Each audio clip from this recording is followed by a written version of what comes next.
Iliko ko lang yung discussion sa 2028. Total, EDSA anniversary ngayon eh, no? Eh, nag-declare na si Sara, tatakbo siya. Ano mga dapat paghandaan ng mga Senate matitinong tao?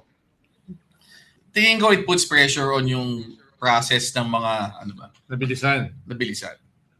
Ako tingin ko yung mga nagsasabi pa dati na hindi, pwede pa tayo maghintay ng 2027. Feeling ko medyo hindi masyadong dapat pakinggan yung gano'n given yung Really? You think it forces out on our side? we're talking about 10 months, di ba? Siyempre sabi na maaga pa. Masyado pang maaga. No? Ako, we're looking at realistically end of the year, di ba?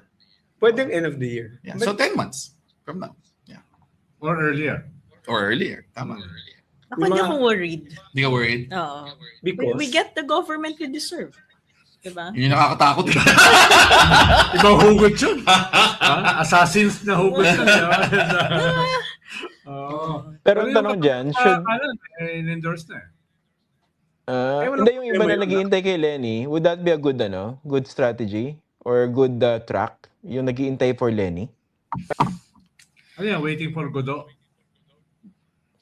hindi naman gudo si Lenny. Pinag-usapan na natin to, di ba, nung isang araw eh. Di ba? Ang pananaw ko dyan, okay na naman na ako ang posisyon mo maghihintay ka eh. Pero hindi ibig sabihin nun, wala ka lang gagawin ngayon. Di ba? The process has to start. And we have to look at other options. Given na yung kanyang pinitawang salita naman talaga, ay hindi siya interesado.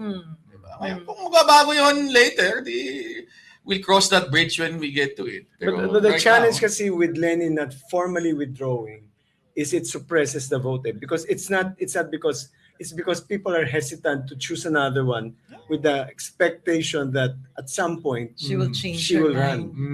So, kaya Di kami, ba siya Di ba siya nagsabi na hindi siya tatakbo? Siya pala nga nagpapakilala. Yeah. Na standard bearer. So, kailangan may tumapat. tama. Tapos, isang bahagi ng confusion, kayo ba ay pro, anti-Marcos, ay walang lumalabas na third pole. Diba? So, yung iba dyan ay andaling banatan dahil nga, wala naman sila. Walang kandidato. Oo. Pag sinabi mo na we're defending the constitutional order, ang balat sa'yo ng mga iba, ng mga ugok, no? Pro-Marcos kayo. Pro-Marcos kayo, di ba? At mismo sa ating hanay, may mga naniniwala ron. Meron namang constitutional order. Kung magtanggal si BBM, matanggal si Sara, Tapos meron na pa naman. Hindi, kaya nga ako, Kaso. tama eh. Hindi pa nga, baka nga hindi pa kandidato at this point eh. Magkaroon lang ng malinaw na proseso at magkaroon ng malinaw na leader. At sana lahat susunod sa proseso. Tingin ko naman, once masimulan mo yung proseso at ma-invest na yung mga tao dyan, medyo mahirap namang magpakontrabida ka pa eh. Pero mas madali kasi yung proseso kung isang partido kayo, pero kayong primaries. Yeah. Pero kung magkakaiba kayong partido, ang ginawa natin dyan dun sa 80s ibang proseso eh. Tama. Oo, pero siyempre hindi rin naman eksakto parehas yung sitwasyon. Pero di ba palagi namang ganyan yung thinking na sana one-on-one, magproseso tayo. But the past election showed na hindi yan nangyayari palagi. The problem with One Sambayan, I think the last time was parang hindi compre style na they didn't include politicians eh.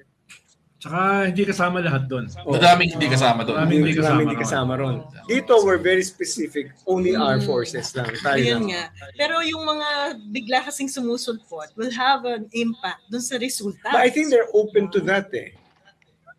For as So mas long as... optimistic kayo ngayon. No, but right now, if the current crop of candidates will not be able to, their numbers won't rise.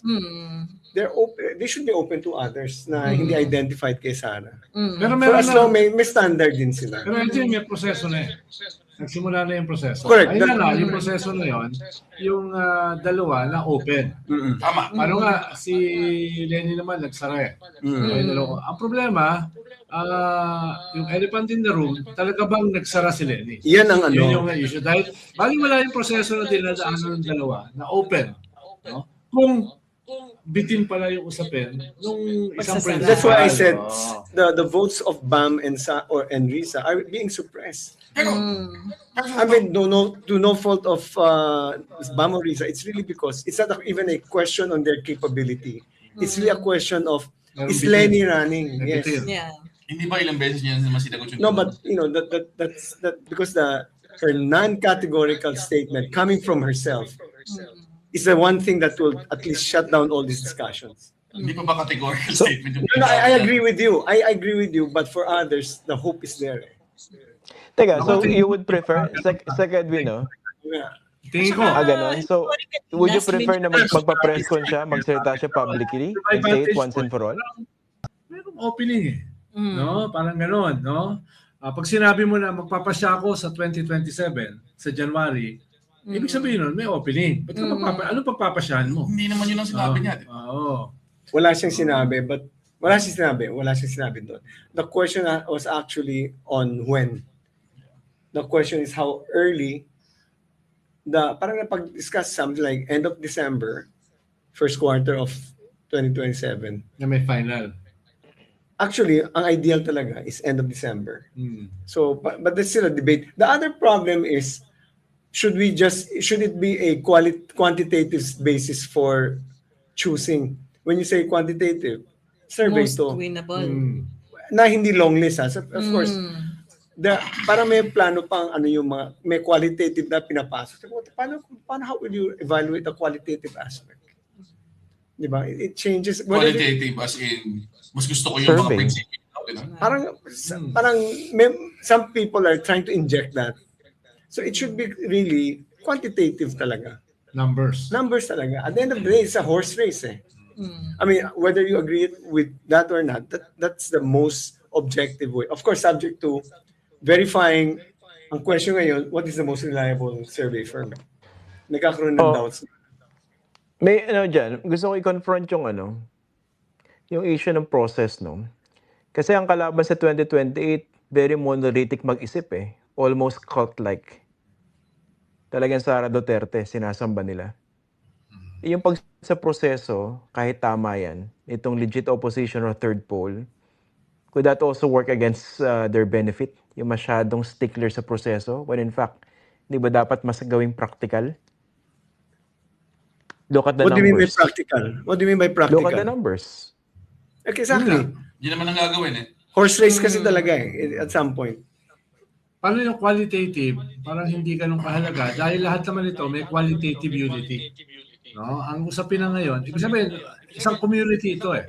As a community, kahit iba-iba yung mga organisasyon, merong commonalities in terms of principles, Right. visions, platform. So yung qualitative ay hindi na ganun deterministic dun sa pagpili. Ang Dapat. mahalaga ngayon ay yung numbers, yung numbers crunching. Pero yung numbers, hindi lang simpleng survey. May FGD ka rin at meron kang survey na kung ito ang kalaban mo. No? Hindi lang yung usapin Yung head-to-head surveys. yung head-to-head surveys. Right. No? Kaya hindi ganun kasimple yung numbers. Makakala ng iba, simpleng survey lang yun. Hindi. No? But at the very least, however it is, you end up with numbers that will determine who should be our And candidate. there should only be one. At saka nagmamatter pa kung sinong i-prepare mo. Diba? Hindi lang yung top. Eh. Yeah, Sino although yung- tingin ko, mas madali ng usapan yon once Yung mag-settle pangalawa. ka na doon sa ulo. Pero ang problema kasi, Bali, halimbawa, habang nagpo-process tayo, habang tumatagal, other forces na dati ay hindi pinag-iisipan na sumali, Ito, ay Biglang, pwedeng ah, sumama. Dahil tingin Yeah. nila, ang gulo naman ito, ang tagal ng decision. Kami na lang. No? Totoo Dahil, naman dahil everybody is in existential battle. Survival mode. Tapos, papasa namin sa mga indecisive, ng mga Agree naman tao. ako. Yun ang iisipin ng iba. Kaya naman, nag-agree ako na merong pressure to actually come up with a quicker process and an earlier decision.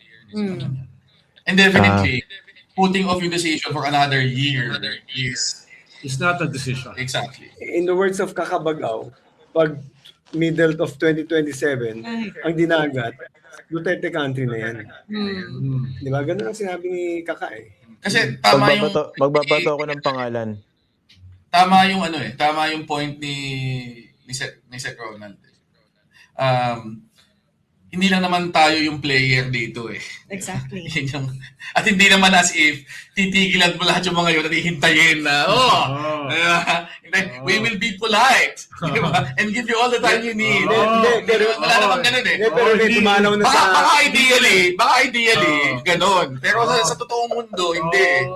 Pero may dumalaw na... Maubos yung medyas mo dyan. Oo nga, may dumalaw na sa syudad sa south eh. Mukhang nagmamadali rin yung isa eh. Na naka-pink na medyas pa, di ba? Obviously, man na signaling yun, diba?